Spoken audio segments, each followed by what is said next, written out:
Hello students, welcome to education India. तो इस video में हम बात करने वाले हैं lesson number 2 discharge of contracts का पार्ट 2, जिसके अंदर हम पढ़ने वाले हैं remedies for breach of contracts. देखो, ब्रीच ऑफ कॉन्ट्रैक्ट क्या होता है? ब्रीच ऑफ कॉन्ट्रैक्ट का मतलब होता है किसी भी कॉन्ट्रैक्ट को तोड़ना या उसको परफॉर्म करने से रिफ्यूज़ कर देना, यानी मना कर देना। हमने पिछली वीडियो में जब इसको शुरू किया था, पहले पार्ट में मीनिंग जानी थी और मोड जाने थे। ठीक है, मोड में हमने ब्रीच ऑफ कॉन्ट्रैक्ट भी देखा था कि ब्रीच ऑफ कॉन्ट्रैक्ट क्या होता है। ठीक है, वो डेफिनेशन है इसकी। ठीक है, और यहाँ पे अब बात करेंगे रेमेडीज, क्या क्या उसको मिल सकता है। ठीक है, क्या क्या क्लेम मिल सकता है। ठीक है, अगर कोई भी अपने कॉन्ट्रैक्ट को ब्रीच करता है तो किस किस तरह उसे क्लेम मिलता है। ठीक है, तो इस वीडियो के अंदर बेसिकली हमें यही पढ़ना है। तो कुल 5 हैं रेमेडीज जो हम इस वीडियो के अंदर पढ़ने वाले हैं। इनको डीपली डिस्कस करने वाले हैं विद एग्जांपल। पहला है रेसेशन ऑफ द कॉन्ट्रैक्ट, दूसरा है डैमेजेस, तीसरा है क्वांटम मैरियोट, चौथा है स्पेसिफिक परफॉर्मेंस, पांचवा है इंजेक्शन। इनको हम विद एग्जांपल आगे डिस्कस करने वाले हैं। तो सबसे पहले हम डिस्कस करते हैं रेसेशन ऑफ द कॉन्ट्रैक्ट। देखो, रेसेशन का मतलब नॉर्मली जानो कैंसिल करना होता है। ठीक है, रेसेशन ऑफ द कॉन्ट्रैक्ट का मतलब आप जब भी किसी कॉन्ट्रैक्ट को कैंसिल करते हो, ठीक है, तो उसे रेसेशन ऑफ कॉन्ट्रैक्ट कहते हैं। ठीक है, कैंसिल करना, रेसेशन मतलब कैंसिल करना होता है। Rescission means the setting aside of the contract the agree party में allow the by the court to and thereby terminate all liabilities under the contract where the party wishing to aside contract has expressly impliedly ratified the contract. देखो, जो agree party होती है, ठीक है, agree party कौन सी party होती है? जिसके साथ डिफॉल्ट होता है। ठीक है, और जो डिफॉल्ट करते हैं वो डिफॉल्ट पार्टी होती है।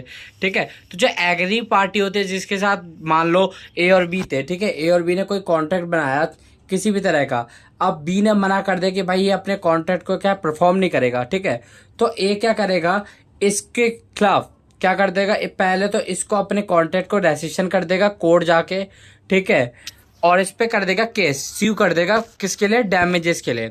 ठीक है, या तो एक्सप्रेसली हो सकता है, इम्प्लाइडली, या तो वो बोल सकता है कि भाई मैं अपना जो कॉन्ट्रैक्ट है वो कैंसिल करना चाहता हूँ, या इम्प्लाइडली यानी अपने हरकतों से कह सकते हैं। ठीक है, सांकेतिक भाषा भी हम उसे कह सकते हैं। Where only part of contract is sought to be aside can't separation from rest of the. देखो, आप उसी गुड्स को या उसी जो भी आप थिंग्स है उसके साथ कॉन्ट्रैक्ट कर रहे हो। मान लो कोई भी ऐसी थिंग है जिसको डिवाइड कर सकते हो। ठीक है, मतलब आधा माल बेच दिया, आधा बाद में बेच दिया, ऐसे करके। जैसे चेयर है, ठीक है, मान लो किसी पर्सन ने, मान लो ए और बी थे। ठीक है, बी ने क्या है, ए से बोला मुझे 20 चेयर के पीस चाहिए। ठीक है, अब बोला कि जब तुम मुझे ऑर्डर दोगे तभी मैं पेमेंट दूंगा। तो ए ने बोला कि भाई चलो मैं इसको 10 पहले भेज देता हूँ, 10 बाद में भेज दूंगा।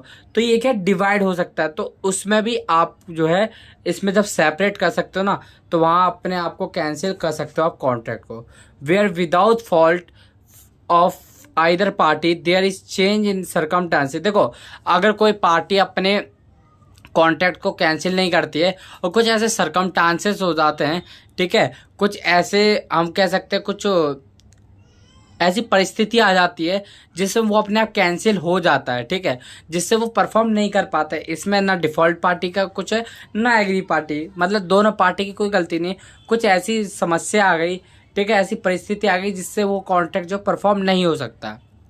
Where during the subsistence contract third party, जहाँ पे थर्ड पार्टी अपने गुड फेथ के लिए आती है। ठीक है, जहाँ पे जो थर्ड पार्टी आती है गुड फेथ के लिए, ठीक है, तो इसलिए उसको पता तो नहीं है कि थर्ड पार्टी को ये नहीं पता कि किसी पार्टी ने डिफॉल्ट किया है, लेकिन वो आ जाती है। ठीक है, तो इसलिए ये कॉन्ट्रैक्ट रेसिशन माना जाता है। अब बात करते हैं डैमेजेस का। Damages means monetary compensation payable by defaulting party to agree party in the event breach of contract. देखो, जो डैमेजेस का मतलब होता है मॉनेटरी कंपनसेशन, जो आप मनी की फॉर्म में कंपनसेशन लेते हो, ठीक है, पैसे के रूप में। जो डिफॉल्टिंग पार्टी होती है, जो डिफॉल्ट करती है पार्टी, वो एग्री पार्टी जिससे वो डिफॉल्ट करती है उस पार्टी को देती है। ठीक है, मॉनेटरी कंपनसेशन उसे हम डैमेजेस कहते हैं अपने कॉन्ट्रैक्ट को तोड़ने के लिए, यानी रिफ्यूज करने के लिए। ठीक है, the object of providing damages is put to be agree party in the same position. मतलब इस जो डैमेजेस होता है इसका ऑब्जेक्ट, देखो बेसिकली यही होता है कि जितना लॉस हुआ है एग्री पार्टी को, उस उतना उसकी भरपाई हो जाए, ठीक है, ताकि वो अपने लेवल पे आ जाए, मतलब जैसे पहले थी वैसी अब हो जाए, उसको जो डैमेज है, ठीक है, जो भी उसको नुकसान है वो नुकसान ना हो उसे, ठीक है, इसलिए वो उसे मॉनेटरी कंपनसेशन देता है। In which he would have been had contract perform, वहाँ पे क्या है, ये कॉन्ट्रैक्ट क्या है, परफॉर्म कर सकता है, और उसकी कोई वो नहीं कि करे ही करे, ठीक है, जब ये डैमेजेस दे देगा फिर उसके बाद इसको कोई बाउंड नहीं कि कॉन्ट्रैक्ट को परफॉर्म करेगा ही। अब जो डैमेजेस है वो 4 तरह के होते हैं बेसिकली, ठीक है।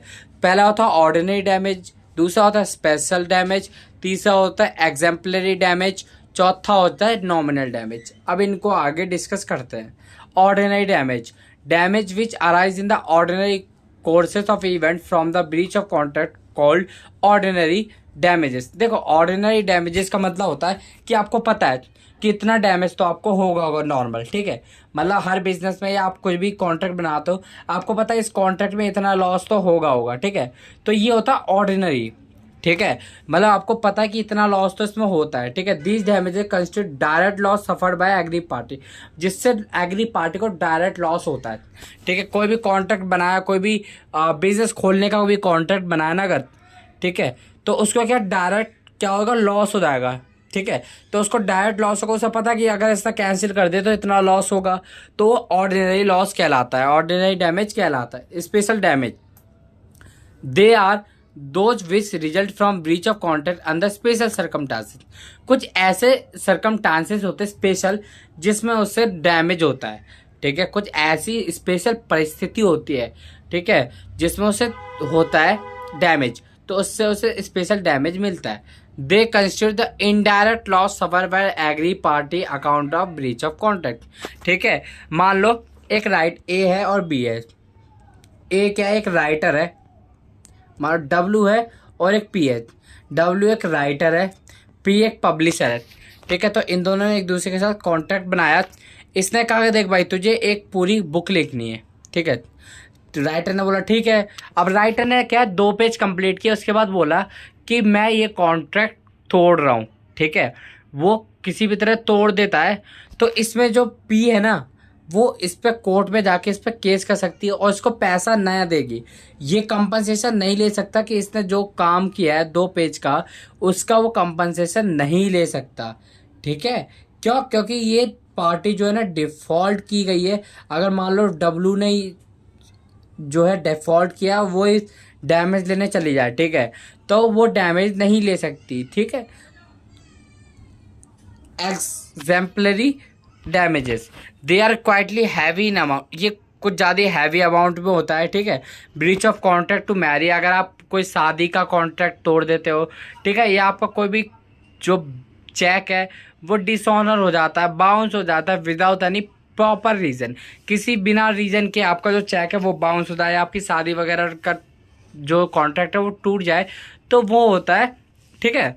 They act damages are awarded with the intention of punishing the defaulting party, ये इसमें आपको कि जो डिफॉल्टिंग पार्टी होती है उसको पनिश किया जाता है, ठीक है, कोई भी सजा देके उसको पनिश किया जाता है, या तो कोर्ट द्वारा हो सकता है, ठीक है।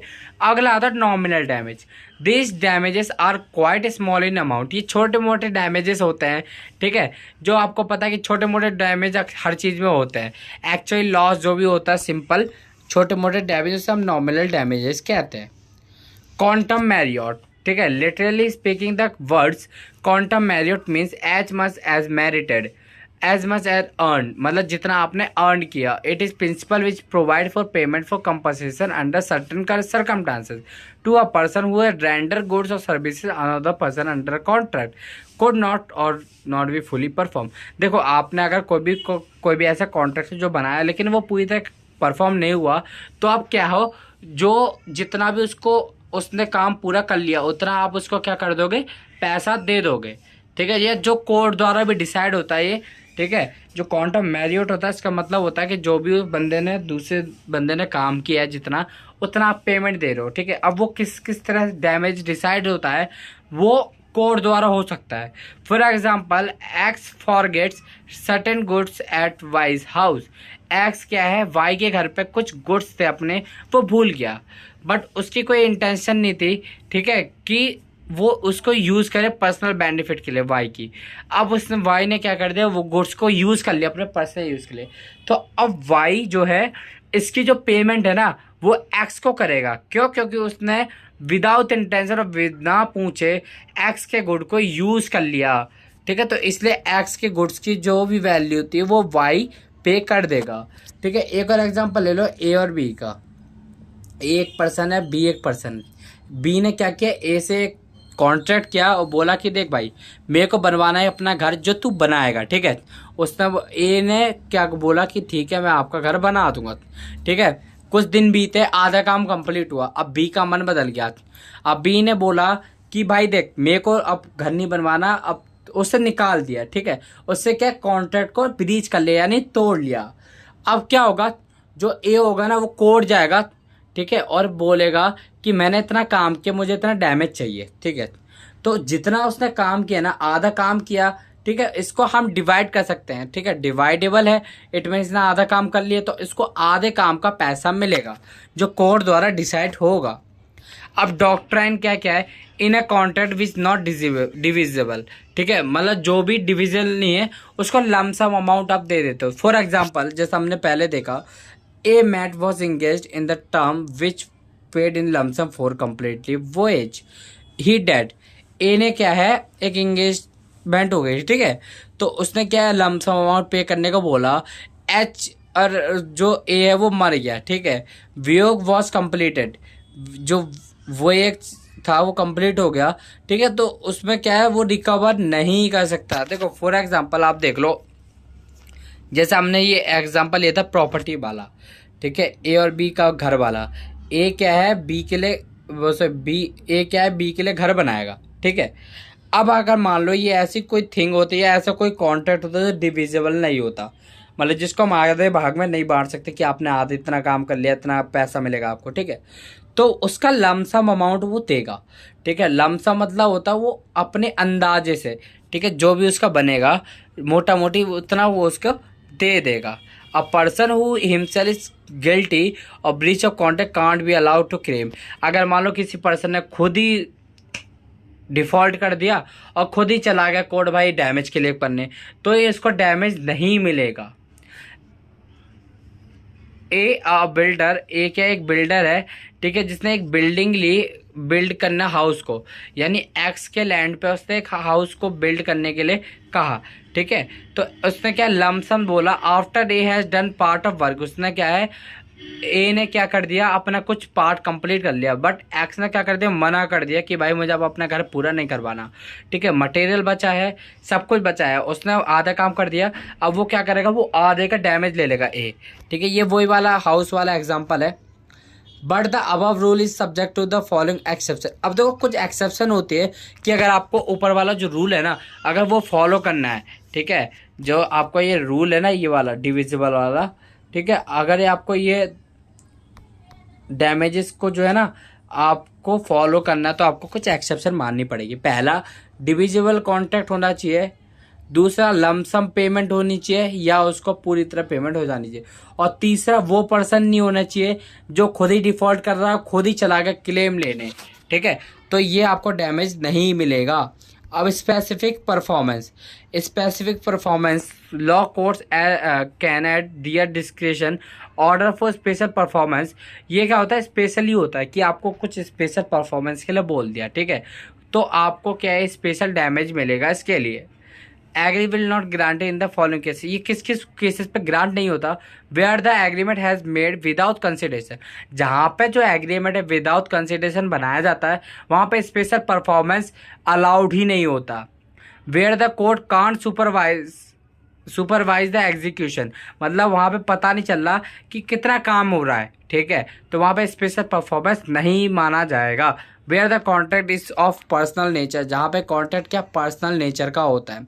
अगर आप पार्टीज को माइनर के साथ कॉन्ट्रैक्ट बनाते हो तो भी वो जो है स्पेशल परफॉर्मेंस के अंदर नहीं आता है। अब इंजंक्शन, इंजंक्शन क्या होता है? इंजंक्शन का मतलब होता है एक ऑर्डर होता है जो कोर्ट द्वारा जारी किया जाता है कि आप किसी पर्सन को दूसरे पक्ष के पास काम करने से मना कर देते हो। Where a contract is of a negative character, ये क्या नेगेटिव कैरेक्टर के लिए होता है? Party has promise to not to come things. देखो मान लो, आपको मैं ये एग्जांपल से समझा देता हूँ। A agree to sing B's theatre and B sing nowhere as for a certain period. A ने बी से प्रॉमिस किया कि वो क्या है ना, बी के थिएटर में गाना गाएगा, ठीक है। कुछ देर बाद A made a contract with E sings, मतलब ये कुछ देर बाद ए ने क्या कर दिया, ए ने ई के साथ भी कॉन्ट्रैक्ट कर लिया कि मैं तुम्हारे थिएटर में गाना गाऊंगा, ठीक है। फिर और ए ने क्या कर दिया, बी को मना कर दिया कि मैं तुम्हारे थिएटर में गाना नहीं गा सकता, ठीक है। तो जो बी है ना, वो जाएगा कोर्ट और वहां से लाएगा एक injunction order for specific performance. बोलेगा कि इसने मेरे साथ परफॉर्मेंस पहले ही कॉन्ट्रैक्ट कर लिया था, तो ये इंजेक्शन ऑर्डर लाएगा। इंजेक्शन ऑर्डर में होगा कि ये दूसरे पर्सन के साथ यानी ई के साथ कोई कॉन्ट्रैक्ट नहीं कर सकता, ठीक है। ये कॉन्ट्रैक्ट वॉइड कहलाएगा। तो वो क्या है, इंजेक्शन ऑर्डर ले आएगा ना, फिर क्या ये बाउंड कर लेगा कि ए को वहीं गाना गाना पड़ेगा बी के थिएटर में, वो ई के थिएटर में नहीं जा सकता गाना गाने। ये होता है इंजेक्शन ऑर्डर, ये स्पेशली कोर्ट द्वारा ही जारी किया जाता है, ठीक है।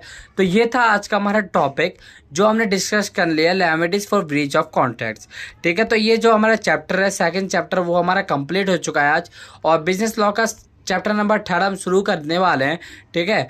तो आई होप आप लोग को वीडियो अच्छी लगी होगी। वीडियो अच्छे को लाइक कर देना, चैनल को सब्सक्राइब कर देना, मैं टेलीग्राम चैनल को ज्वाइन कर लेना, लिंक डिस्क्रिप्शन बॉक्स में दे दिया है। तो मिलते हैं जल्दी नेक्स्ट वीडियो में। तो thank you so much for watching.